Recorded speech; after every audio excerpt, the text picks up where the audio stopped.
장면들이 의도적으로 좀 연출이 된 장면들이 다 있고요. 의상 색상 같은 경우도 박 실장 의상 같은 경우도 거의 모르시겠지만은 수트의 컬러가 그레이딩이 천천히 되어갑니다. 네, 그래가지고 그런 부분들. 그 다음에 민재는 오히려 그레이 쪽에서부터 시작해가지고 또 다시 그레이딩이 쭉 돼가면서 컬러 톤이 채도의 변화가 있다고 보시면 될 것 같아요. 네, 저희가 오늘 이렇게 자리 마련해 주신 것도 감사하고 질문 보내주신 것도 감사한 마음에서 감독님께서 선물을 좀 주고 싶다고 하셔서 준비해 왔어요. 그래서 저희가 생각하기에 좀 좋은 질문인 것 같다, 센스 있다라고 생각하면 선물을 드리려고 해요. 지금 랜덤이야 랜덤. 랜덤입니다. 그렇다고 합니다. 지금 이 질문 주신 분 자리에 계실까요? 네, 저희 콘티북 드리도록 하겠습니다.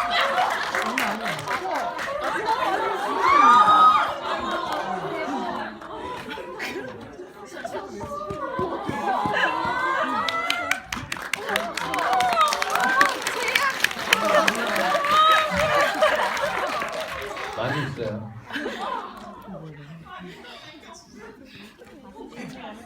네, 다음 질문 드릴게요. 가장 애착이 가는 캐릭터 혹은 감독님 본인이 투영되었다고 생각되는 캐릭터는 누구인가요? 먼저 애착 가는 캐릭터부터 말씀 주실까요?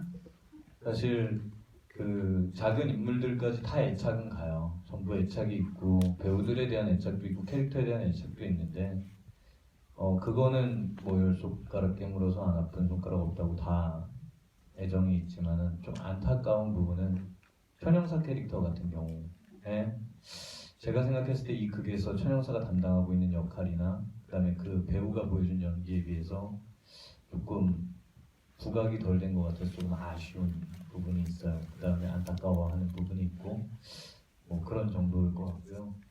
비슷하다는 거는 사실 시나리오를 쓸 때 어느 단계가 되면은 항상 내가 이 인물이라면 이 상황에서 진짜 이렇게 했을지에 대한 질문을 계속해서 던지거든요.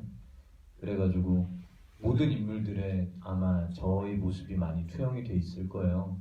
근데 저랑 좀 가까운 지인들은 거의 장과장 얘기를 많이 합니다.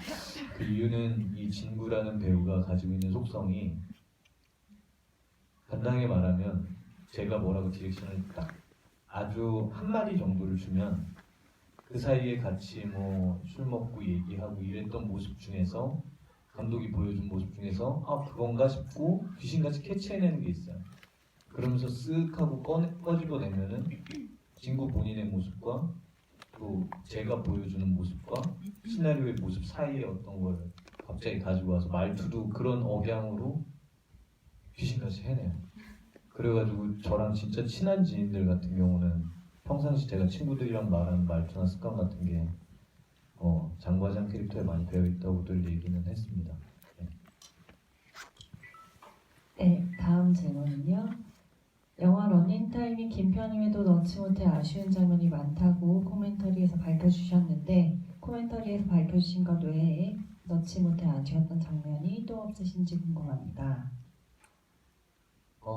DVD에 대체적으로는 담겨 있고 못 넣은 장면 중에 하나는 그 초반부에 혁진이 이제 자기 통장에 입금된 돈을 찾으러 가요. 그리고 뒤에서 그 기태가 민재를 데리고 씩씩거리면서 ATM기로 다가오고 혁진은 그 기태가 되게 어리버리한 건달이라는 걸 모른 채로 큰일 날 것 같은 생각을 가지고 급하게 돈을 찾는 장면이 있거든요. 그래가지고 혁진이 돈을 다 찾아가지고 가방에 넣고 뒤돌아서 나오면 기태가 민재를 데리고 그 ATM기 앞에 서면 카드가 그대로 꼽혀 있어요. 그래가지고 기태가 야 하고 부르죠 혁진을. 그럼 혁진이 걸렸구나 큰일 났구나 하면서 돌아보면 무서운 눈빛의 기태가 이거 카드 네 거 아니야? 네, 저는 이런 식의 서스펜스 시퀀스를 어느 정도 더 배치하고 싶었으나 분량상 걷어내게 된 장면이기도 합니다.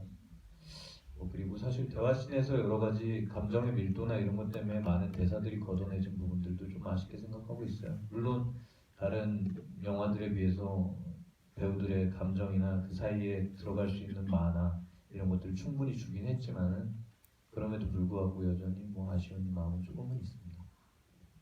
네, 이 질문 해주신 분, 네.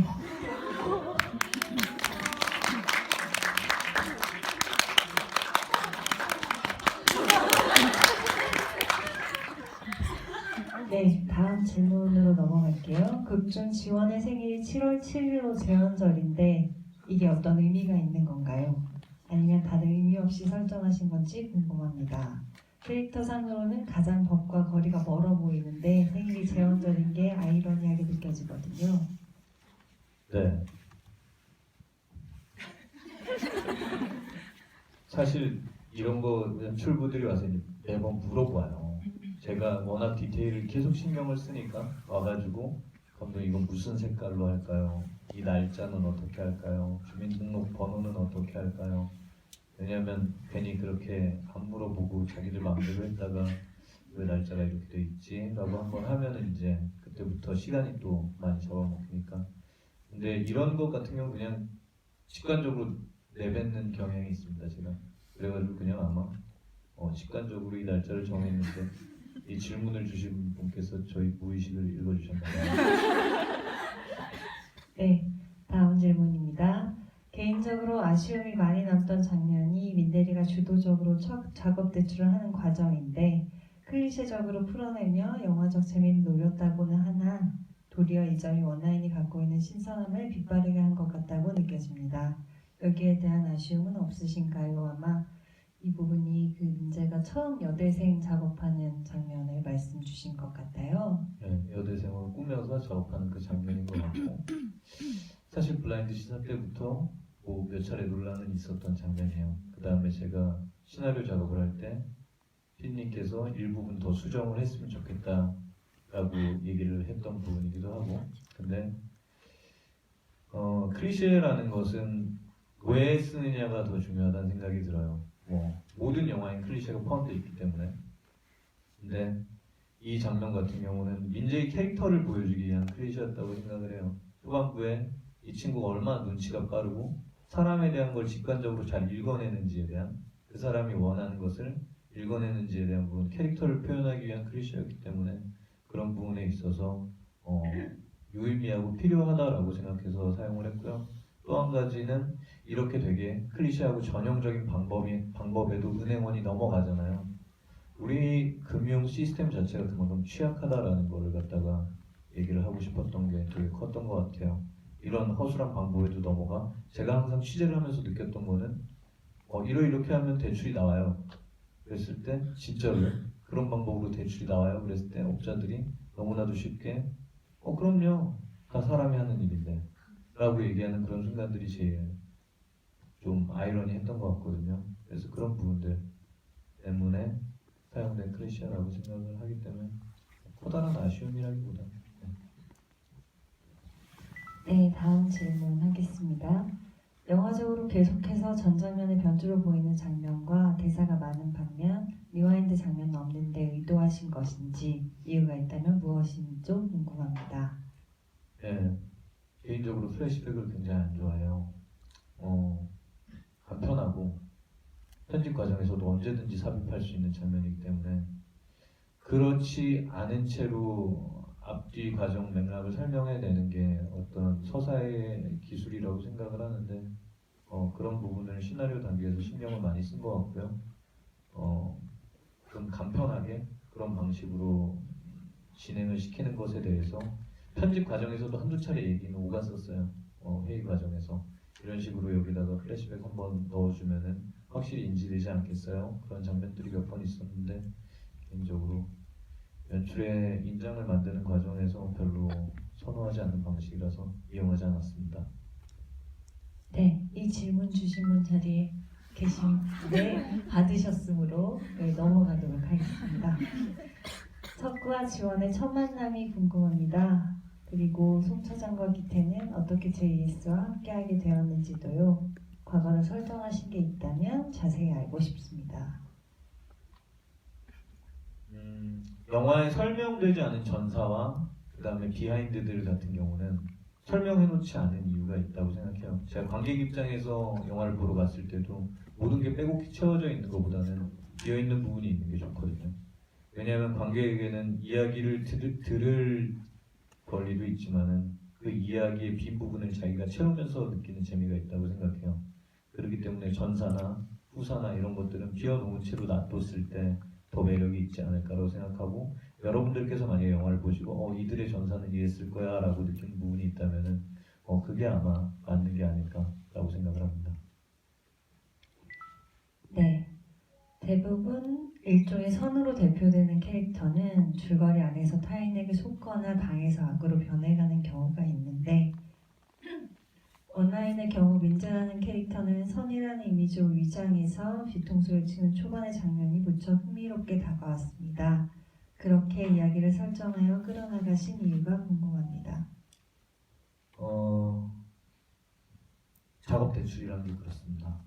되게 착한 사람인 것처럼 접근해서 그 위선의 팔을 쓴 채로 가장 어려운 상황에 있는 사람을 갖다가 사실 이용하는 사기 수법이기 때문에 민재의 이런 캐릭터, 성격 자체가 작업 대출계에서는 오히려 재능이 되는 아이러니한 상황이 있다고 생각을 했어요.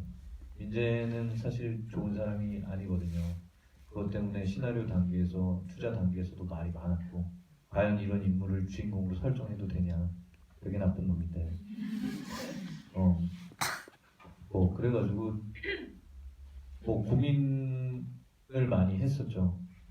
나는 이거보다 더 나쁜 사람들을 훨씬 많이 봤는데 라는 생각도 했고, 개인적으로. 그래가지고 그런 부분들, 이 사람의 되게 위선적인 모습을 탈을 쓴 캐릭터 자체가 작업 대출기에서 재능으로 이용되는 모습이 좀 재밌다고 생각을 했어요. 시안이랑 얘기할 때도 장글의 이미지를 초반부에 갖고 오자, 의도적으로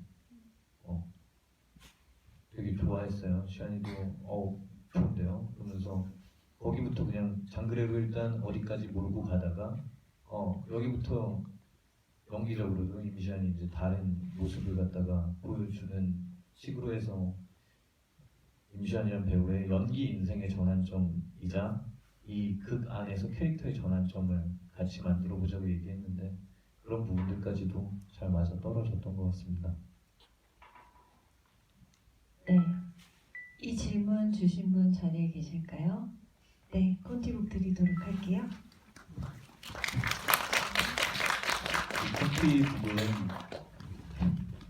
일반적으로 콘티를 한 2달, 석 달 정도를 그리는데, 피디님께는 좀 죄송하게도 한 5개월에서 6개월 정도 콘티 작업을 했어요.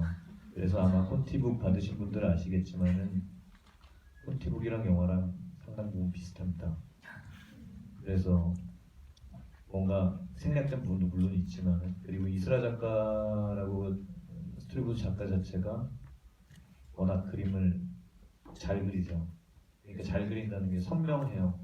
그 언어가, 콘티 언어가. 그래서 제가 되게 좋아하는 작가라서 다음에도 같이 작업하고 싶은 작가인데, 콘티북 받으시는 분들은 앞으로도 아마 거의 풀릴 일이 없는 거니까 잘 간직해 주세요. 네, 다음은 대사 관련된 질문인데요. 한석기관이 맨 처음에 하는 대사죠. 유도리 있게 하면 될 것 같아요. 라는 대사는 어디서 아이디어를 얻으신 건지 궁금해요.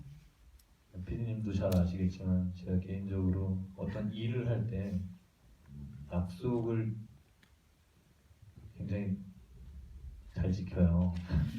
굉장히 중요하게 생각하시죠. 네, 저희 촬영 감독님이 처음에 적응을 잘 못하셨어요, 저한테.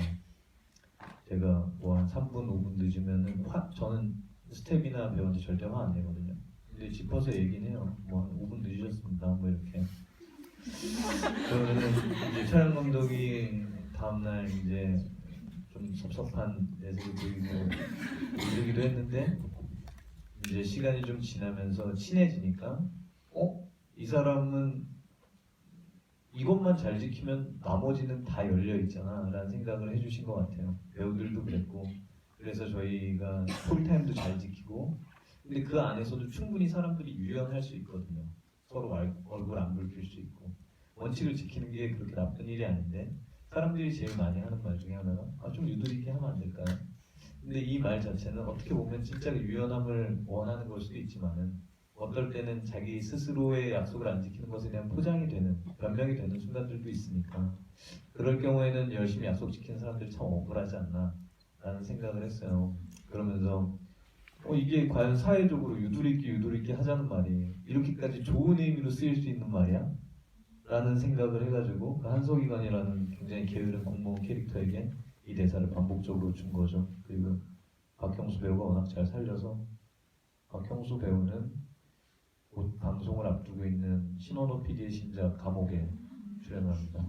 그러니까 그거 통해서 또 만나실 수 있을 거예요. 네, 다음 질문입니다. 장부 관련 질문인데요. 석구가 비밀스럽게 숨겨놓고 누구에게도 보여주지 않는 검은 장부에 비해 지원은 자신의 장부를 치열하게 살아온 자신의 삶의 증거처럼 어디에나 끼고 다니는데요. 이 차이는 어디에서 오는 걸까요? 지원의 장부에 뭐가 들어있길래 그렇게 들고 다니는 건지 궁금합니다. 사실 지원의 장부, 박 실장의 장부에는 그리 대단한 비밀이 적혀 있지 않습니다. 근데 그 사람이 그거를 꼭 간직하고 있는 이유는 그게 자기가 살아온 힘든 삶의 흔적이라고 믿기 때문이에요. 자기 표식 같은 거죠. 그 쇠로 된 모서리와 거기 묻어있는 핏자국 같은 것들이 자기가 굉장히 고생을 해서 이 자리에 올라왔다라는 자기 신념처럼 인이 배겨서 있는 거고요. 반대로 장과장 같은 경우는 실제로 자기가 진짜 노력해서 만든 장부예요. 그 장부는. 그렇기 때문에 이 사람 저 사람에게 공개하지 않고 그거를 민재에게만 나중에 주게 되죠. 직관적인 판단에 의해서. 그렇기 때문에 그 두 사람의 캐릭터의 차이라고 봐요. 그래서 아날로그적이고 그 다음에 자기 스스로의 경험을 축적한 장부와 그 다음에 그냥 자기가 힘들게 살아왔다는 스스로에 대한 안위로서의 인장 같은 박 실장의 장부 두 가지로 나뉠 수 있다고 생각합니다. 네, 이 질문 주신 분, 네, 꿀팁 드릴게요.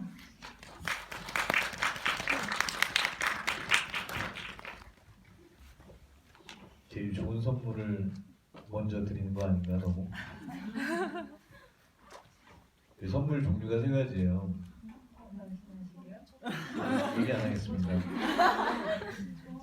아까 그 중에 더 궁금한 게 있는데 혹시 색깔 차이는 상관이 없나요?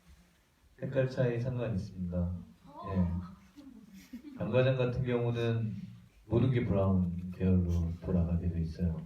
그래서 의상도 그렇고 프로덕션 디자인적으로 공간도 그렇고 브라운 계열을 계속 사용을 했고요. 그 다음에 박 실장 같은 경우는 블랙에서 네이비 계열로만 계속해서 사용을 합니다. 그래서 그런 차이가 있다고 보시면 되고 왜 박 실장의 장부가 브라운이냐 오히려 라고 얘기했을 때 처음 출발점은 사실상 박 실장도 장과장과 크게 다르지 않았었다는 거죠. 네, 그런 의미를 가지고 있습니다. 네, 감사합니다. 이 질문이 몇 분 계셨어요. 다른 인물들은 본명에 있는 길가를 따서 가명을 지었는데 강지원은 왜 하필 박 실장인가요? 대단하다는 생각을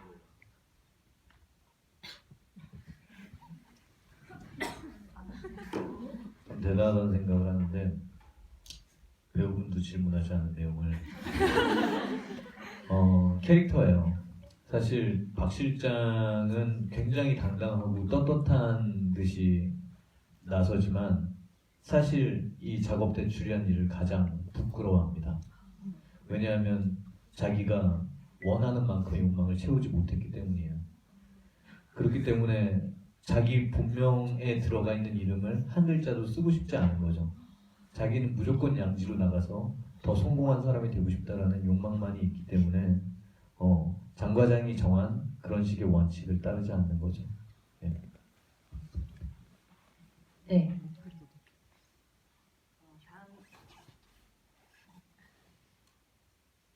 다음 질문입니다. 석구가 지원에게 이 견적 하나만 봐줘라고 말한 뒤 지원은 당연하다는 듯 기태를 쳐다보고 기태는 눈치 보듯 시선을 가만히 두지 못하는 얼굴이 잡히는데요. 감독님이 생각해 두셨던 그 이전의 스토리 혹은 캐릭터 사정이 있는 것인지 궁금합니다.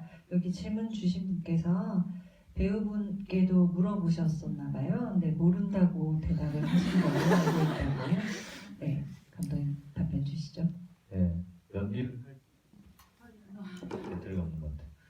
연기를 할 땐 알았었는데 개봉하고 까먹은 것 같아요. 기태는 사실 이런 일이 처음이 아닌 거고 되게 여러 번 이런 식으로 펑크를 냈던 거죠. 자기 어리숙함이랑 사람들을 잘 믿는 자기 성격 때문에. 그래가지고 남을 속여야 되는 사람이 여러 번 남에게 속았던 상태고 박 실장은 여러 번 그 뒤치다거리를 했기 때문에 이미 또 얘가 사고를 쳤구나 라고 바라보는 거고 기태는 이번엔 진짜 햇병아리한테 당했는데 라는 표정으로 고개를 떨구는 겁니다.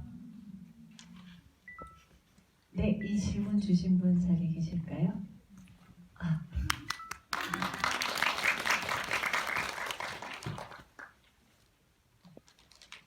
저희가 이거 직접 영화에서 썼던 아디다스 쇼핑백.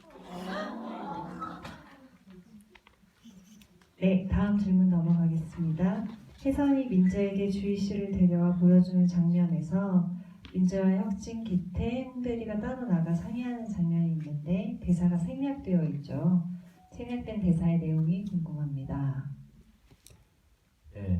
이게 궁금하다라는 투자사의 의견들이 있어서 실제로 더빙을 다 하고 녹음까지 다 했다가 마지막 회의 단계에서 빠졌는데요. 내용은 되게 단순해요. 사실상 나머지 3명이 민재에게 너 설마 이 일을 하려는 건 아니지? 왜 하면 안 되는지를 굉장히 강하게 설득하는 부분이고 그렇기 때문에 사람들은 민재가 설마 이 일에 손을 대진 않겠지라고 기대를 하는데 민재는 친구들의 말을 배반하는 선택을 하죠. 근데 영화에서 생략이 되어 있는 이유는 저는 아까도 말씀드린 것처럼 비워져 있는 부분이 있어야 된다고 생각을 해요. 영화는 문 건너편에서 있는 대화와 그 모습들을 상상해내는 과정의 즐거움 그리고 그랬을 때 민재 입에서 나오는 한마디가 관객들에게 줄 수 있는 파장이 더 클 수 있을 거라고 믿었기 때문에 생략을 했고 최종적으로는 투자사, 제작사 다 동의를 해가지고 빼는 쪽으로 결정했던 것 같아요. 다음 질문입니다. 어나의 무대 인사 때 감독님에 대한 질문인데요. 영화를 만들 때 새로운 지점을 찾으려고 고민한다고 감독님이 말씀을 주셨었죠.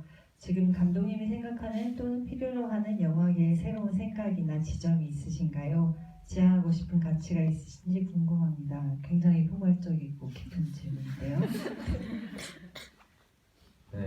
다른 것보다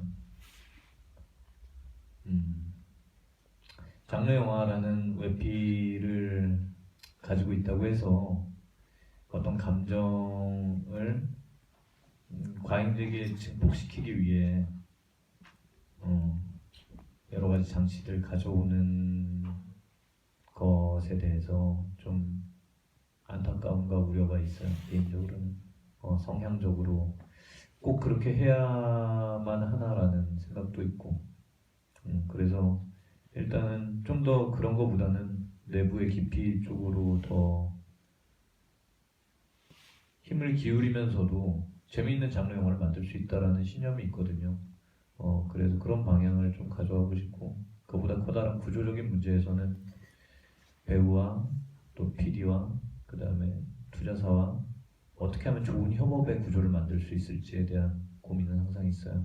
어떻게 하면 잘 대화가 소통이 되고 누군가 한 명에 의해서 이렇게 영화가 가는 게 아니라 좀 합리적인 협의를 통해서 갈 수 있을지에 대한 구조를 고민하고 있고 어제도 새벽 1~2시까지 피디님이랑 또 배우분이랑 같이 얘기를 하면서 그런 거에 대한 고민을 나누고 지금 그거에 맞춰서 가지 일들을 하고 있습니다. 네, 이 질문 주신 분 자리에 계신가요? 네.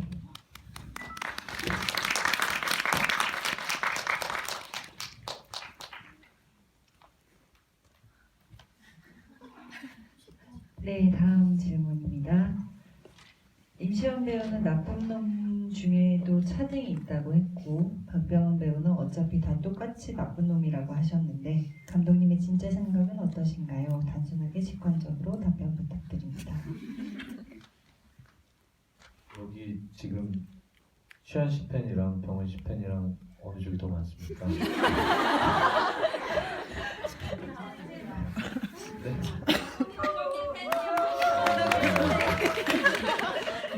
사실 이런 질문 자체가 되게 이 영화의 아이러니라고 저는 생각을 하는데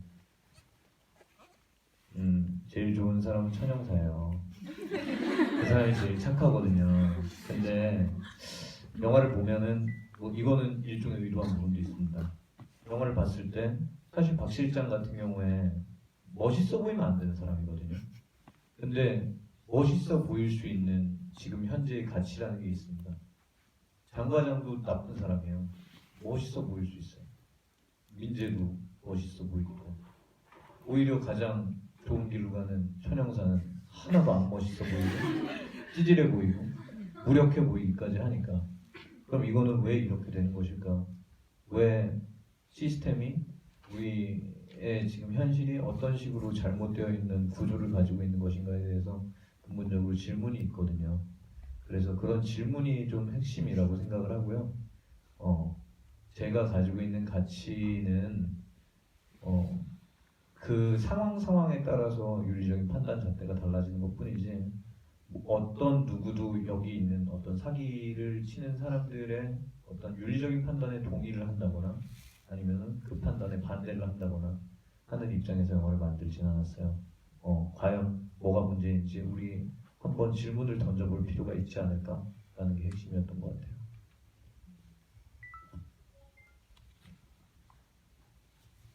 시완이는 국방의 의무를 잘하고 있고 병원 선배는 TV에 나오시니까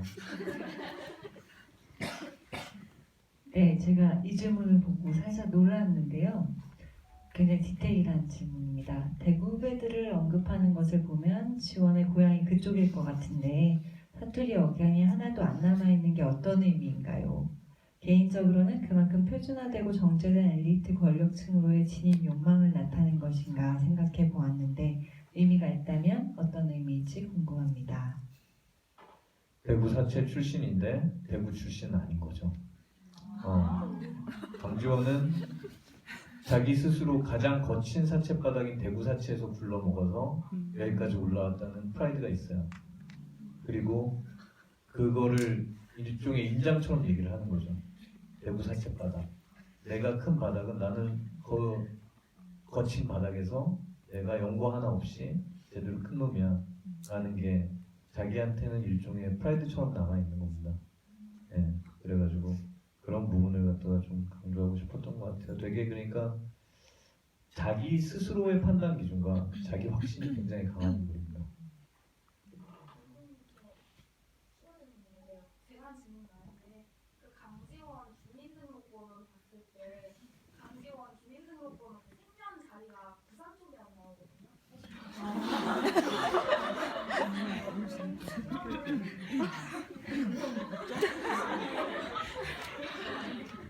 부산이 어쨌건 경상도 쪽 사람이라고 설정을 저는 하신 줄 알았거든요. 대구 얘기도 하시고 부산 얘기도 하시길래 이거를 의도한 것이 아닌가요? 제가 디테일을 많이 신경 쓴다고 스태프들한테 많이 욕을 먹는데요. 만약에 그거 고쳐오라 그랬으면 스태프들 나갔을지도 몰라요. 거기까지는 요구를 하지는 않았고 아마 그런 과정에서 조금 그게 있었던 거고 개인적으로 가지고 있었던 설정은 원래는 좀 전에 말씀드린 그쪽 설정에 가까웠습니다. 네, 이 질문 주신 분 자리에 계실까요? 저 죄송한데 이걸 오늘 참석하지 못한 지인이 질문했다고 부탁한 건데요. 아, 저에게도 기회를 주시면 안 될까요? 그러면 그리고 일단 참석하신 분들한테 우선적으로 드려야 되지 않을까. 네, 저도 같이 같은 생각입니다. 네, 질문 감사하다고 말씀 꼭 전해주세요. 네, 다음 질문입니다. 지금 실물을 보셨지만 영화에서 돈을 담을 때 사용하는 것이 왜 아디다스 가방인가요? 종이 봉투인 이유가 궁금하신 것 같아요. 이번에 영상자료원 영화천국이라는 데서 인터뷰를 하면서 거기에서도 나왔던 똑같은 질문인데 이거 가지고 회의를 정말 오래 한 것 같아요. 뭐 에르메스 쇼핑백을 하자, 뭐 프라다, 구찌, 온갖 명품 쇼핑백이 다 나오고 뭐 나오고 그냥 비닐봉지, 무지백 뭐 다 나왔어요.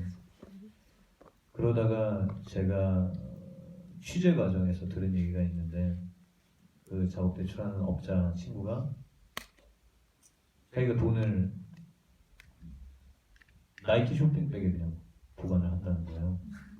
그냥 비닐로에 둘둘 말아가지고. 그래가지고 너는 쉬는 시간에 뭐해? 그랬더니 그 나이키 쇼핑백에서 돈 꺼내서 돈 세요. 이러더라고요. 그럼 그거 하고 나서 뭐해? 뉴스 봐요. 그러고 나서 뭐해? 은행 가요. 제가 얼마나 열심히 사는지 모르시죠? 뭐 이렇게 사기꾼 같지 않게 사기를 치는 사람들이에요. 근데 제가 아이러니라고 생각한 게 이런 되게 널리 알려진 보편적인 커다란 브랜드 쇼핑백에 이렇게 불법적인 방식으로 모은 돈을 보관한다는 것 자체가 되게 아이러니했어요. 뭔가 스스로에게 타당성을 부여하려는 행위처럼 보이기도 했고 그래가지고 보편적인 브랜드 중에서 색감이나 이런 것들이랑 일정 패턴화되어 있는 뭐가 필요하다고 생각을 해서 이 쇼핑백을 골랐습니다. 네, 저희 다음 질문입니다. 원하인 영화를 만들면서도 여러 번 수정을 거쳤다고 하셨는데 수정하는 와중에도 이것은 변하면 안 된다고 생각한 장면이나 혹은 중심 주제가 있었나요? 저희가 촬영구가 몇 구였죠, 감독님? 제가 며칠 전에 시나리오 옛날에 써놓은 것들 정리하다 봤는데 제가 한 번 글을 붙이면은 그냥 무조건 넘버링을 하는 습관이 있어요. 고수는 그거랑 별개로 나가고 저희가 촬영이 들어간 곳은 18고 뭐 이랬던 것 같고 넘버링 돼 있는 거는 한 900 몇십까지 돼 있는 것 같아요. 그러니까 저는 그 파일을 열어서 고치고 닫고를 최소 900번 이상은 한 거긴 하죠. 하여튼 생각하니까 눈물 날라 그래요. 예, 절대 안 변한 거는 한국은행 앞에서 돈을 받으려는 사람들의 모습이었어요. 시대를 2005년으로 가져가는 거는 특히 여기 옆에 계신 PD님에게는 굉장한 부담이에요. 비용적으로도 그렇고 고증 문제도 그렇고 장면 하나 찍을 때 택시 한 대 지나가면 다시 찍어야 되거든요. 주황색 택시가 지나가면 안 되기 때문에 버스가 저 멀리 보이면 촬영을 중지시켜야 되고 그 다음에 그 세주소 벽에 붙어있는 그거 다 일일이 떼는 작업해야 되고 그렇기 때문에 굉장히 귀찮은 일이었는데 이 장면 하나를 통해서 질문을 던지고 싶다. 우리가 10년이 넘게 지났는데 시스템은 변했으며 우리는 변했냐?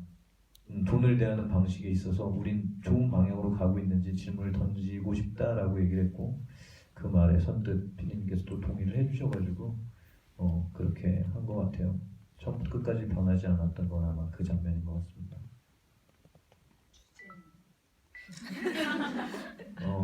주제라고 하면 좀 거창한데 사실 계속해서 말씀드렸던 것처럼 금융권에 대한 질문이에요.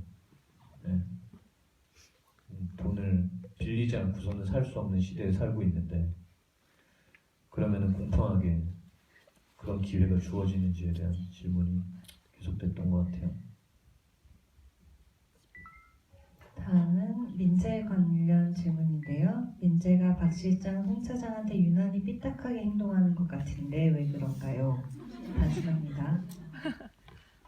민재는 직관적으로 사람을 알아보는 능력이 있어요. 그리고 그게 처음에 은행에서 보여진다고 생각을 하는데 그 사람이 나한테 속아줄 사람인지 아닌지 기태를 봤을 때도 똑같고 그 다음에 이 사람은 나에게 결국에는 뭐 칼을 겨눌 사람인지 아닌지 그런 면에서 박 실장이랑 송 차장을 이미 민재는 알아본 거라고 생각을 해요. 그리고 장 과장 역시 자기처럼 알아보고 있다라는 판단을 했기 때문에 일부러 더 박 실장과 송 차장에게 그런 모습을 보이면서 구도를 나눠서 자기가 어떤 이인자로서의 그런 노하우를 전수받기 위한 굉장히 좀 약사반 하지만 똑똑해 보이기도 하는 그런 부분인 것 같아요.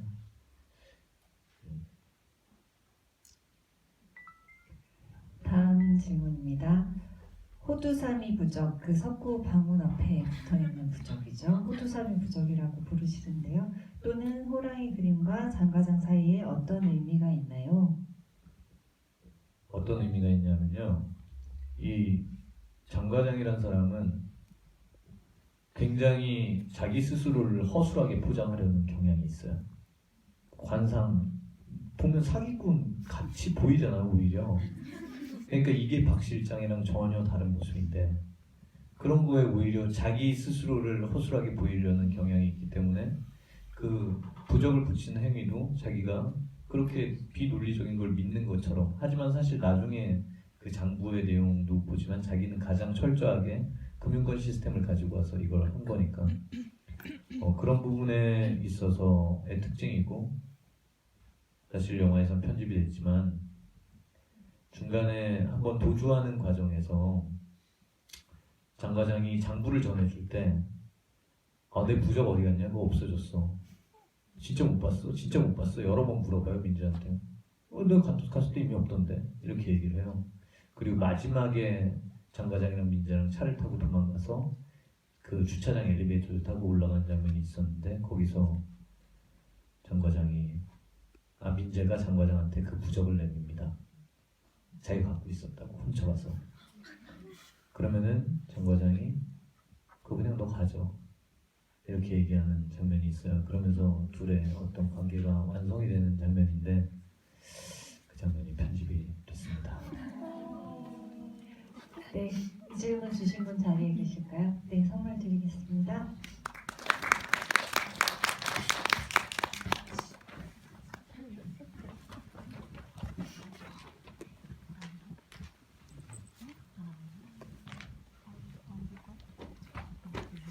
네. 박종원 배우께서 기태 캐릭터는 따로 성이 없다고 하셨는데 원설정에서도 성이 없나요? 그리고 홍대리나 해선 등 다른 캐릭터들의 성과 이름도 궁금합니다. 기태부터 말씀 주실까요? 종합해서 얘기할게요. 기태랑 해서는 이 작업대출꾼들의 내부에 있는 사람이 아니길 바랬어요. 그래서 외부인으로 인지되길 바랬습니다. 결코 여기 섞일 수 없는 다른 욕망을 가진 인물들이라고 생각을 했기 때문에 그 직책으로 불려지는 것을 원하지 않았고요. 홍대리의 원래 이름은 희연입니다. 네. 마지막에 원나잇 팀이 돈을 돌려주러 다닐 때 입은 옷 대부분이 홍대리가 사준 옷인데 어떤 의미가 있나요? 이게 제일 잘 나가고 제일 나쁜 짓 많이 할 때 입던 옷인데 그 옷을 입고서는 진짜 남들을 도와준다라고 스스로 믿었던 자기 자신들에 대해서 진짜 돕는다는 게 얼마나 사람이 귀찮고 힘든 일인지에 대해서 아주 진짜 눈꽃만큼이나마 느끼는 그 순간에 그 옷을 입고 있으면 좋겠다는 생각을 해서 의상을 그렇게 핏했습니다. 네, 이 질문 주신 분 자리에 계실까요? 같은 분이시군요. 넘어가겠습니다. 네. 로켓 장소들은 누구의 아이디어가 제일 많이 반영됐나요? 일단 로켓은 작업 대출 우리가 되게 다이나믹한 커다란 액션을 목표로 그런 체이징을 목표로 하지 않았어요. 애초에 그런 영화를 앞으로 안 찍는다는 보장은 없지만 사실 왜냐하면 제 졸업 영화 같은 경우는 완연하게 굉장히 피가 난자하는 그런 영화를 영화를 찍었기 때문에 저는 사실 데뷔를 할 수 있었어요. 예, 정말 너무 심한 장르성 컬트 영화를 찍었었거든요. 그래가지고 그런 쪽으로 갈 수도 있었지만은 그렇지 않은 방향으로 가고 싶었고, 그렇기 때문에 공간을 찾는 데 있어서 아기자기하고 재미있는 공간들 이미 시나리오에 적어놨죠. 그러면 PD님은 고생을 하죠. 그걸 어떻게 찾지? 또 일반적으로 그러면은 그냥 시나리오 고치고 이런 데서 찍으세요 할 수도 있는데 잘 구해주셔가지고 좋은 장소에서 촬영한 것 같아요. 네, 힘들었습니다. 네, 감사합니다. 이 질문 주신 분 자리에 계실까요? 같은 분이신가요? 네. 아, 그러시군요. 넘어가겠습니다. 지원은 출소 후 어떻게 살았을까요? 궁금합니다. 어떻게 살았을까요? 우리 주변에 수많은 높은 자리에 계신 분들이 이렇게 올라가지 않으셨을까라는 생각을 해요. 개인적으로. 그래서 씁쓸합니다. 네. 홍차장은 S대를 나왔는데 왜 사채 일을 하고 있나요? 이것도 시스템에 대한 문제인데요. 아무리 S대를 나온 엘리트라도 이 작업 대출꾼들이 버는 만큼의 돈을 못 번다는 거죠. 왜냐면 제가 이 얘기에 처음 꽂힌 이유도 되게 젊은 친구가 저한테 감독님, 제가 백팩에 5만 원권을 가득 채워서 다녔어요. 23살 때. 무슨 소리지? 이렇게 시작을 했거든요. 근데 버는 액수를 생각해 보니까 하루에 3천짜리 대출을 3번 작업을 치면 수수료 1,000씩 3개를 띄워 먹잖아요. 그럼 하루에 3천이에요. 그러면 일주일이면 2억이 넘죠? 한 달이면 8억? 1년이면? 오, 계산이 안 되네. 이렇게 되니까. 그러니까 S대 출신이 이건 뭐건 돈이 자기의 최우선의 가치가 되는 순간 충분히 뛰어들 수 있는 바닥이 돼버리는 게 되게 이 바닥의 습성인 것 같더라고요. 네, 아까 질문과 비슷한 맥락인데요. 석구만 왜 유일하게 작업대출 변명을 진짜 자기 성으로 했나요? 가장 행동대장임에도 불구하고. 이게 이제 박 실장과 정반대되는 자기 성격인데, 이 사람은 이 일이 실제로 남을 도와주는 일이 될 수 있을 거라고 믿었던 거죠. 그렇기 때문에 자기 이름을 걸고서도 할 수 있는 일이라는 신념으로 시작했던 일이기 때문에 둘은 굉장히 다른 출발점을 가지고 있는 겁니다. 네, 이 질문 주신 분, 네, 선물 드리겠습니다. 이 선물은 감독님이 가장 일출이라는 단편 영화인데요. 감독이 가장 최근에 찍으셨던, 그러니까 원날 이전에 찍으셨던 단편 영화고, 미장센에서 심사위원상을 받으셨죠. 네, 그 DVD를 드렸습니다.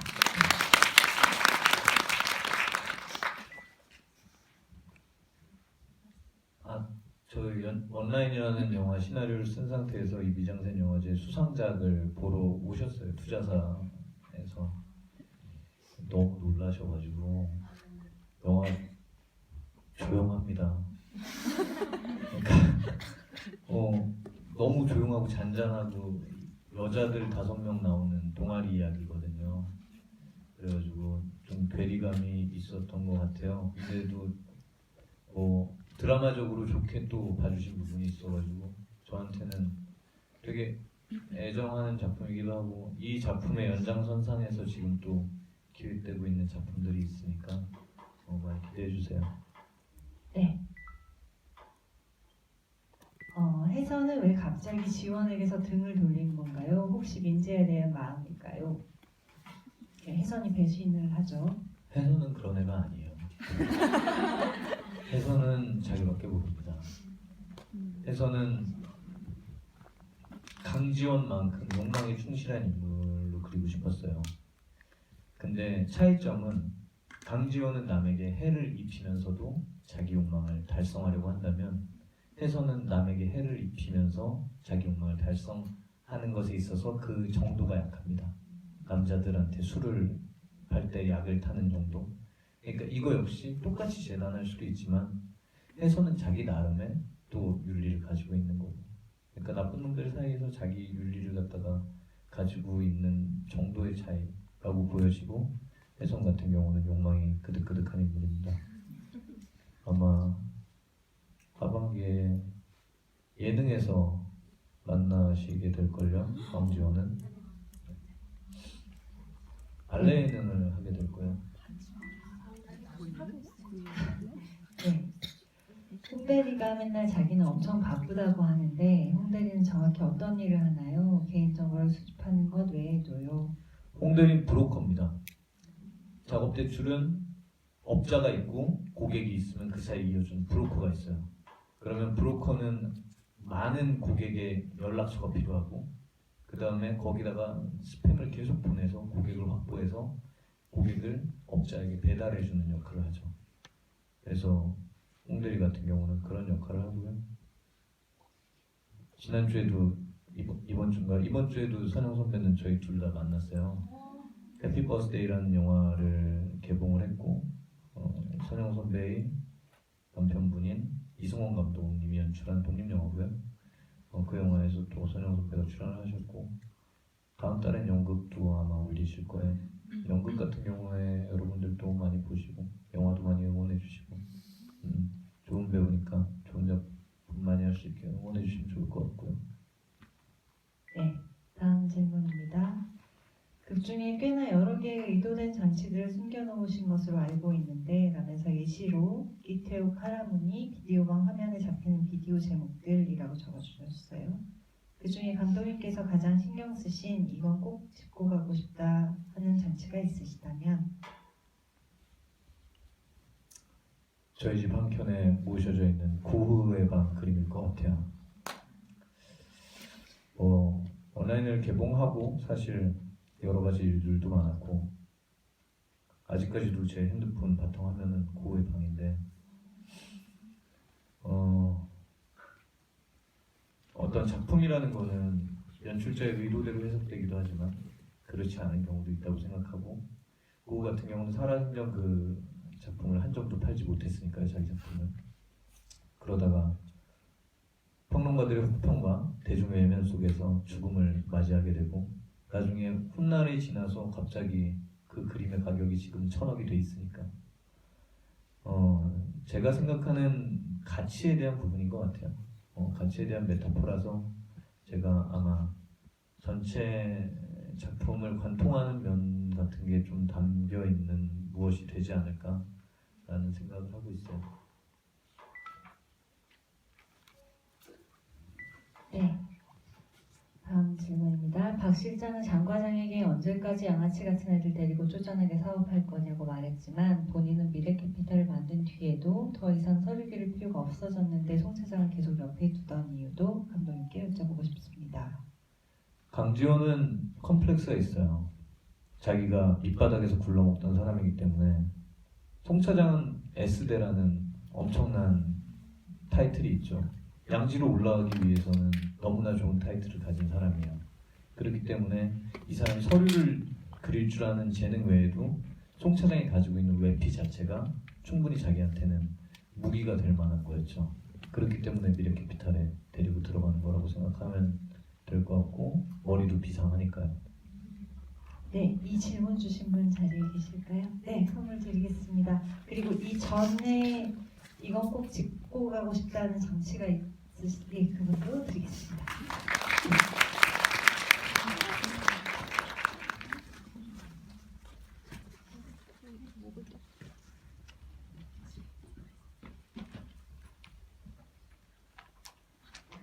네, 감사합니다. 그리고 가장 애착이 가는 장면과 그 이유가 궁금합니다 라고 물으셨어요. PD님은 어떤 장면이 가장 애착이 가세요? 저는 일시백 천억 이야기를 하는 장면이 있죠. 승재와 덕구가 소주와 사이다를 두고 이야기를 하면서 그 장면이 애착이 가는 이유는 시나리오 과정에서 그 장면을 뺄지 말지 고민을 많이 했었어요, 감독님과. 근데 제가 끝까지 넣자고 감독님을 끝까지 설득하고 감독님께서 말씀을 들어주신 장면인데, 그 민재의 대사가 저희 영화가 가지고 있는 세상을 바라보는 방식이나 어떤 키를 담고 있다고 생각을 했어요. 예, 그리고 그 대사를 좋아해서 가장 애착이 가는 장면입니다. 네, 감독님의 답변. 뭐 개인적으로는 좀 혹시라도 계몽적으로 비춰지지 않을까라는 우려를 했던 것 같아요. 영화가 왜냐면 어떤 교훈을 주려는 영화는 아니었기 때문에 그래서 그런 부분이 우려가 됐던 게 있었고요. 배우들이 담백하게 생각한 대로 잘해줬던 것 같아요. 네. 저는 뭐 그런 게 별로 없는 것 같아요. 영화 전체가 그냥 다 외워지어 있기 때문에 어떤 장면 뭐 특별히 뭐가 더 좋다보다 아픈 손가락 같아요. 네. 다음 질문입니다. 그 중간중간에 시계가 같이 보이고 시간도 얼추 맞아 보이는데 혹시 시간까지 다 신경 쓰신 것인지요? 그러니까 주민등록증은 제가 신경을 못 썼는데 이 시간은 신경을 엄청 썼죠, 사실. 연출팀이 그러니까 이게 습관인 것 같은데 하나하나를 자꾸 짚다 보니까 연출팀이 알아서 다 챙겨줬어요. 감독님 지금 몇 시로 할까요? 지금 몇 시일까요? 지금 몇 시로 할까요? 며칠로 할까요? 이 기간은 얼마나 됐을까요? 뭐 어떻게 겨울까지 흘러온 걸까요? 그러면서 같이 그런 것들 디테일을 많이 짚는 과정이 있었던 것 같아요. 고맙게 생각했을 때부터인데 진짜. 네, 이 질문 주신 분, 네, 같은 분이시네요. 다음 질문하겠습니다. 석구 옷은 항상 꼭꼭 껴입고 여긴 옷인지 여쭤보셨어요. 목폴라 조끼까지 입은 옷을 항상 입고 있죠. 아마 PD님 아시겠지만 제가 배우들 캐스팅을 할 때 일러스트레이트를 만들었어요. 개인적으로 이런 이미지, 이 캐릭터는 이런 이미지. 석구는 막 뭐가 꽁꽁 싸매져 있었어요. 항상 팔짱도 항상 끼고 있고, 그다음에 목폴라에 코트도 이렇게 입고, 그래가지고 뭐 왜 그러냐. 근데 석구의 캐릭터가 저는 그렇다고 생각했어요. 자기 자신을 마치 드러내지 않고 감추고 뭐 그런 것처럼 보이지만 사실상 굉장히 또 직설적으로 드러내는 순간이 있는 아이러니들을 마주하는 순간이 있을 거라고 믿었고요. 그런 것들도 진구라는 배우가 연기로서 잘 표현을 해준 부분도 있었죠. 예.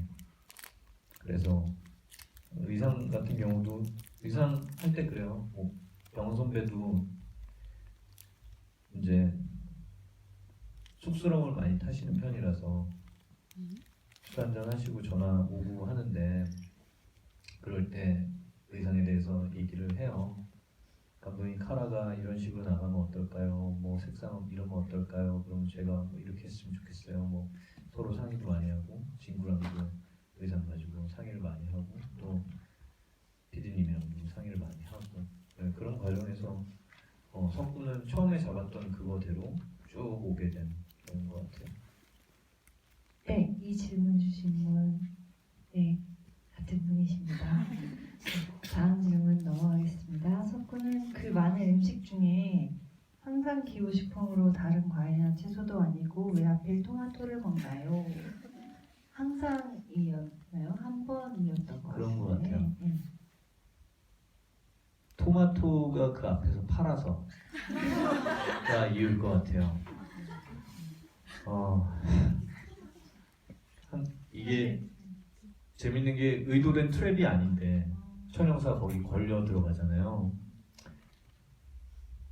천형사처럼 열심히 사는 사람이 운까지 안 따른다는 게 저는 되게 우리가 처한 아이러니라고 생각을 했어요. 그런 사람한테는 운이라도 좀 따라줘야 되는데 운까지 안 따르는 채로 그렇게 지낸다는 게 뭐 과연 그냥 웃을 수 있는 일인가? 라는 생각을 했고 그날 촬영할 때 안세아가 너무 고생을 해가지고 안세아는 20세기 소년소녀라는 드라마를 촬영을 했고 꾼이라는 영화가 개봉을 하죠 이제. 그래가지고 처음으로 이제 프론트맨으로서 사실 원라인에서도 충분히 프론트맨으로서 쓸 수 있었던 배우인데 이번에는 또 프론트맨으로 서가지고 앞에서 홍보도 하고 열심히 하고 있으니까 응원 많이 해주세요. 진짜 좋은 배우예요. 네, 이 질문 주신 분 같은 분이십니다. 네, 은행에서 일하던 장 과장이 이쪽 세계에서 살기로 결심한 계기와 박 실장을 만나게 된 계기가 궁금합니다. 제일 큰 거는 본인 스스로 대출 금융 시스템이 공정하지 않다고 느낀 게 핵심이에요. 그리고 그런 부분에 있어서 좀 자기 스스로 공정한 판을 만들 수 있을 거라고 믿고 나왔는데 사실상 자기도 그 욕망에 취하게 되고 어느새 그 탑차 안에 가득한 돈을 싣고 있는 자기 스스로 괴물 같은 존재로 조금씩 변해버린 상태고 그걸 민재라는 인물을 통해서 거울 보듯이 깨닫게 되는 그런 상황이죠. 네, 질문 주신 분 자리에 계실까요? 네, 선물 드리겠습니다.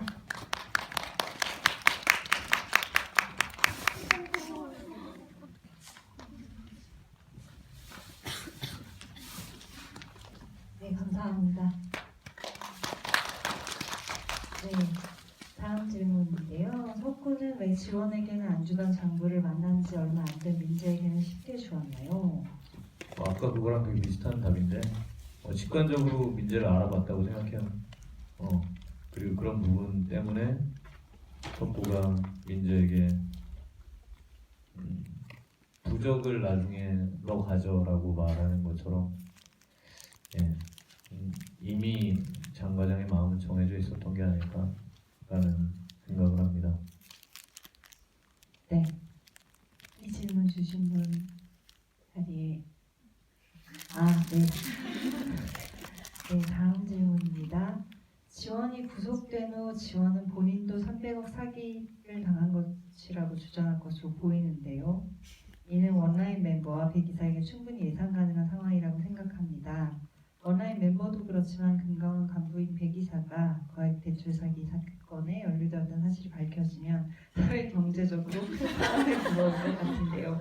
그걸 예상하고도 배 기사는 원라인 멤버들과 마지막 사기 대출을 하기로 결심한 것인가요? 이런 문제를 가지고 굉장히 많은 논의를 해서 이제 답변을 할 수 있어요.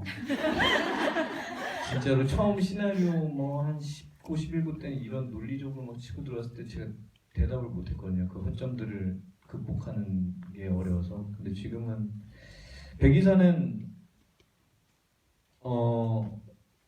사실상 이 세상에 없는 돈 50억을 가져간 겁니다. 왜냐하면 박 실장이 가지고 있던 강지원 이사가 가지고 있던 그 돈은 검은 돈이기 때문에 어느 현찰로 가지고 있는 검은 돈이기 때문에 도둑 맞았다고 신고할 수도 없는 돈이에요. 그 돈의 절반을 혜선이 가져간 거고 절반은 백이사가 가져간 겁니다. 그렇기 때문에 이 영화에는 선인이 없어요. 천연사 빼고. 나머지는 다 악인이긴 합니다. 백이사 역시 그렇고 혜선도 그렇고 마지막에 이걸 도와주는 일은 그 사람이 착해서거나 어떤 신념을 가져서가 아닙니다. 겉으로는 자기가 조금 더 신념이 있는 듯 하지만 결국에는 시스템을 이용해 먹는 사람들이에요. 그리고 그 안에서 윤리적인 가치의 차이 정도가 있을 뿐입니다. 그리고 그거에 대해서 관객 입장에서 난 백이사 정도는 괜찮은 것 같아 라고 느낀다면 본인이 가지고 있는 윤리의 척도가 거기까지일 거고 그 다음에 민재는 괜찮은 것 같아 볼 것이고 이런 게 아닐까라고 저는 스스로 생각을 했었어요. 그래서 민재 정도면 좋은 놈이야 라고 주장하고 싶은 게 아니라 스스로에게 한번 물어볼 수 있는 영화가 되지 않을까라는 생각을 했던 것 같아요. 네, 이 질문 주신 분 네. 저희 마지막 질문인데요. 미래캐피탈 강지원의 안경이 권력의 상징이라는 인터뷰를 본 적이 있는데 그가 일식을 고집하는 것도 권력의 상징인가요? 영화나 드라마에 보면 권위 있는 정치가가 고급 일식을 먹는 것을 자주 볼 수 있는데 이와 같은 맥락인지 궁금합니다. 이거는 메타포입니다. 우리나라에서 사채업이 합법화 됐을 때 가장 많이 자본이 들어온 게 일본, 흔히들 아시는 러쉬. 일본 자본이 들어와서 가장 큰 대부 업체를 차렸고 지금은 저축은행까지 인수를 했죠. 아이러니하다고 생각해요. 네. 지하에 있는 대출 사채업을 시상 경제로 끌어올린다는 미명하에 일본 자본이 그만큼 들어와서 근데 이 돈을 빌려주는 행위 자체, 고리 대금을 받는 행위 자체가 크게 달라진 게 아닌데 그 사람들이 결국에는 부를 축적하고 또 다른 형태의 시스템에 점점 더 윗단계로 올라가는 것 자체가 제가 생각했을 때 현실적으로 가지고 있는 의미가 있다고 봤어요.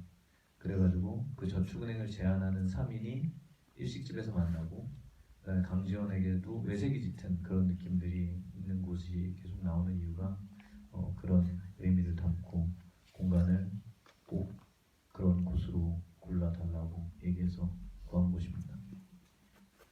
네, 이 질문 주신 분, 네, 저희 마지막 선물인데요. 시나리오북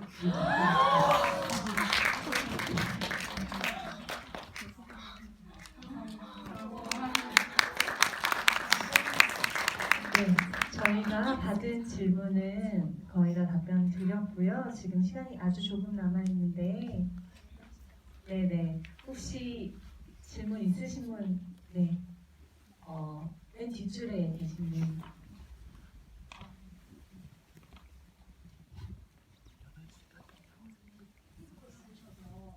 잠깐 보게 됐는데 아니요, 드립니다. 에필로그가 있더라고요. 에필로그에 그러니까 맨 처음에 민재가 첫 작업 상대였던 아저씨 되게 본인이 받았던 대학생을 주는 내용이 있었어요. 그리고 나중에 빠지게 된 이유 같은 거 보고 그리고 질문이 하나 더 있는데 원라인이 단체 오락 장르로 정했잖아요. 근데 만약에 다른 장르로 연출할 수 있다면 혹은 또 다른 인물의 시선으로 보는 연출이 가능하다면 혹시 생각해 보신 적 있는지 대단하신데요. 그 에필로그 장면은 중간에 민재의 첫 고객을 어떻게 그럼 코를 뚫었지? 가 안 밝혀지잖아요. 사실상 민재는 대출에 실패를 한 거예요. 그리고 자기가 장과장한테 계약금으로 받았던 돈을 그 사람한테 준 겁니다. 이유는 그 사람이 울면서 사정을 해요. 근데 민재는 차갑게 등을 돌리고 가거든요. 근데 그 남자가 딸이 심장수술을 받아야 된다 라는 얘기를 해서 자기랑 같은 사연이 있는 아버지를 만난 거죠. 그래서 돌아와서 장 과장이 한 것처럼 반상을 한번 봅니다. 그러고 나서 모르겠다 이런다면 그냥 자기 돈을 줘요. 자기는 그 사람이 하는 말이 진짜인지 거짓말인지 모르겠지만 일단 돈을 주는 거죠. 그리고 나서 민재가 골목으로 나와서 이렇게 쭉 걸어가다 보면 그 걸어가는 옆에 다크렌저 한 대가 세워져 있어요. 구석에. 그러면 장 과장이 눕혀져 있던 의자 시트를 쓱 하고 올리고 그 모습을 사실 장 과장은 제일 먼저 봤었고 민재의 진가를 거기서 확인했기 때문에 자기 제자로 삼은 거죠. 네, 질문 주신 분 선물 이 장면은 진짜 마지막 단계까지 넣냐 마냐를 놓고 굉장히 많은 논란이 있었던 장면이고요. 러닝타임 때문에 빠졌습니다. 이게 그러니까 만약에 넣기 위해서는 제가 흡족한 정도의 기술적인 퀄리티가 아니라서 전 재촬영을 하기를 원했어요. 그래가지고 재촬영을 하기를 원했는데 그런 부분에서 그러면은 재촬영을 하면서까지 이 분량을 넣는 게 맞냐 아니냐를 놓고 많은 논란이 있었던 상황이었습니다. 네. 네. 두 번째 질문에 대한 답. 선영서가 가장 착하시다고 하셨는데 제가 생각하기에는 민재 부모님도 되게 착하신 분들인 것 같거든요. 근데 혹시 말씀을 안 하신 거면 혹시 제가 모르는 또 다른 사연이 있는 건지. 그 민재 부모님이 원래 설정에서는 지금 버전이 아닙니다. 원래 시나리오 2구 단계까지만 해도 민재 부모님은 자식의 이름으로 은행에서 대출을 받는 것을 너무나 당연시 여기던 부모님이었어요. 근데 PD님과 제작사 대표님께서 영화관에서 보고 싶은 부모의 모습이 아니다. 저는 이게 민재가 처한 현실이었으면 좋겠다. 그래가지고 제가 영화 끝나고 나서도 얘기를 했는데 저는 딱 두 가지 부분만 마음에 걸려요. 그 민재의 부모님 설정을 제가 원한 대로 가져가지 못한 거에 따라서 영화의 톤 앤 매너가 조금 가벼워진 부분이 좀 아쉽고요. 그 다음에 엔딩에서 원래는 민재가 강지원이 메인이 아니라 검찰청에 들어갈 때 강지원이 잡혀 들어가고 민재가 마지막에 잡혀 들어갑니다. 그 맨 마지막 포토라인에 서는 게 민재고 나머지 사람들은 다 얼굴을 싸매고 들어가는데 민재만 얼굴이 완전히 까발려진 상태로 들어가요. 그리고 이 모든 일의 배후에는 23살짜리 이 젊은 망측한 놈이 있어서 벌어진 일이다. 그래서 주동자들은 다 빠져나가고 이 어린 23살짜리 민재가 독박을 쓰는 모습을 장 과장이 혼자 DMB로 보고 있어요. 그 모습을 보고 장 과장이 한숨을 푹 쉬고 문을 열고 나가서 그 계단을 올라가는 걸로 끝이 나는 게 원래 엔딩이에요. 그 엔딩이랑 민재 부모님 설정 두 개를 좀 지켜내지 못한 거는 감독 입장에서는 좀 아쉽기도 하고 하지만 어쩔 수 없는 부분이었다고 생각을 하고 있습니다.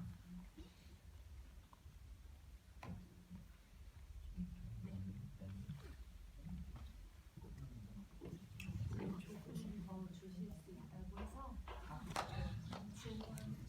네. 저기 빨간 옷 입으신 분. 그 영화 타이틀이 원라인인데 혹시 다른 타이틀 후보가 있거나 아니면 원라인으로 한 어떤 이유가 있으신지 궁금합니다. 다른 타이틀 후보 저희 제작사 대표님께서 작업이라고 하지 않으셨고요.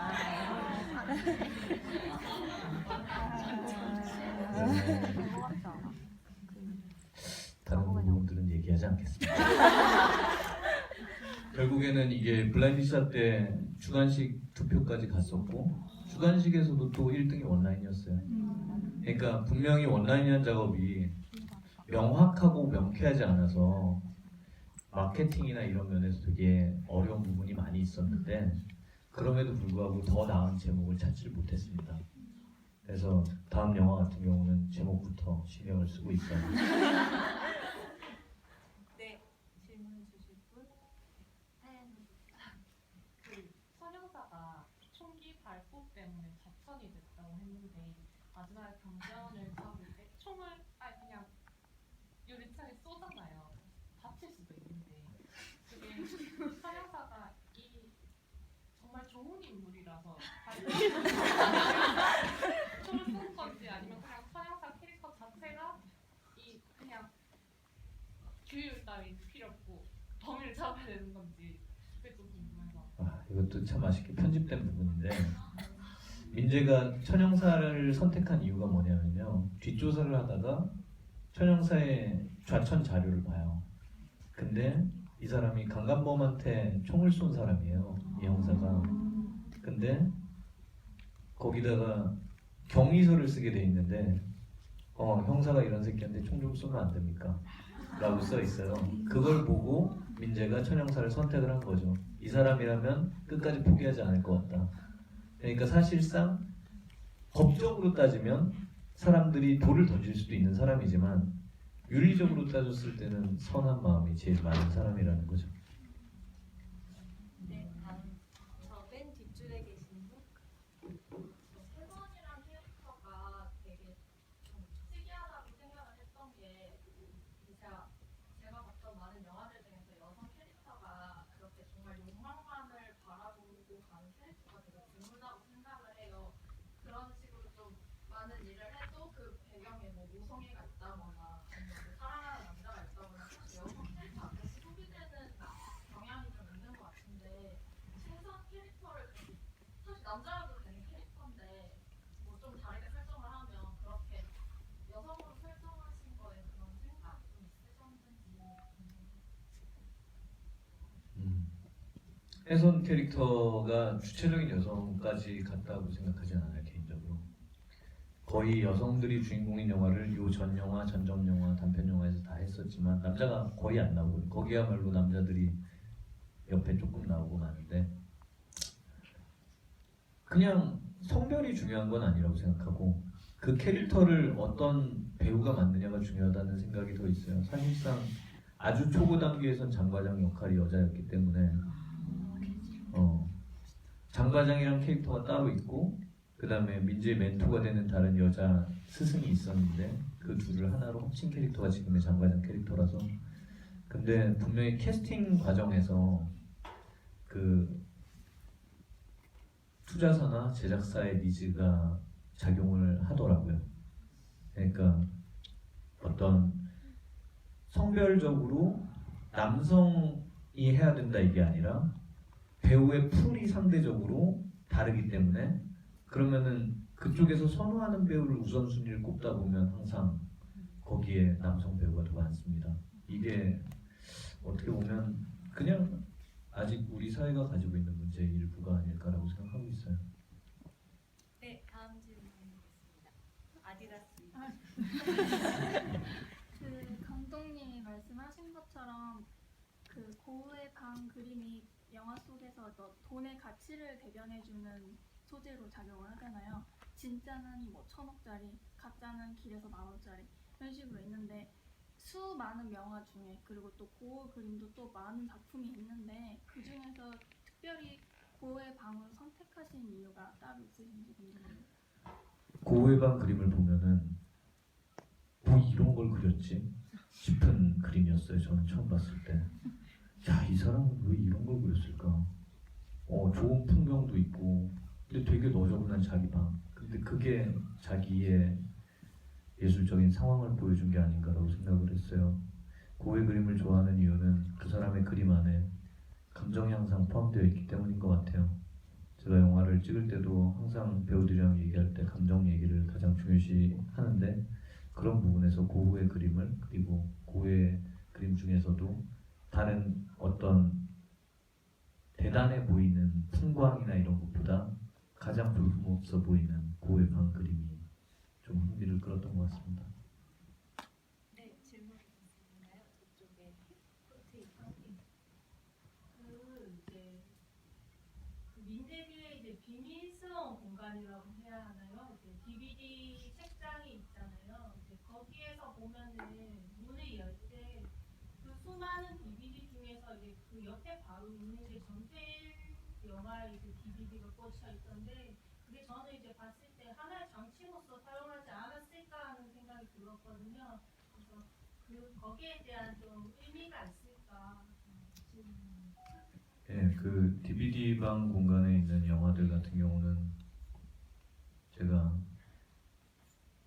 한국 영화 중에서 가장 크게 감흥을 얻었던 작품들이 그 열쇠가 있는 주변에 꼽혀 있습니다. 예, 그게 제일 커요. 그래서 민재를 무엇 사이에 놓아둘까에 대한 부분인데 그게 하필 영화들 사이에 놓여 있는 것도 그렇고 그 영화를 고르는 데 있어서 피님한테 이것도 죄송한데 특정한 영화들 이렇게 한꺼번에 풀어달라고 얘기를 하는 게 참 미안하긴 하지만 그런 식으로 감독 입장에서는 자기가 존경하는 사람, 존경하는 영화에 대한 부분 이창동 감독님이랑 전태일도 그렇지만 전태일은 이창동 감독의 작품은 아니지만 이명세 감독님 작품이나 이런 것들이 많이 놓여져 있습니다. 네, 저희 시간이 여의치 않아서 여기까지 질문 받도록 하고요. 저도 오기 전에 되게 오랜만에 언어의 시나리오를 한번 읽어보고 왔습니다. 오늘 질문 주신 것, 감독님 답변 들으면서 굉장히 많은 생각이 났는데요. 개봉한 지 6개월 정도 되었는데 아직도 사랑 주시고 이렇게 관심 많이 가져주셔서 정말 감사하다는 말씀 드리고 싶습니다. 네, 감사합니다.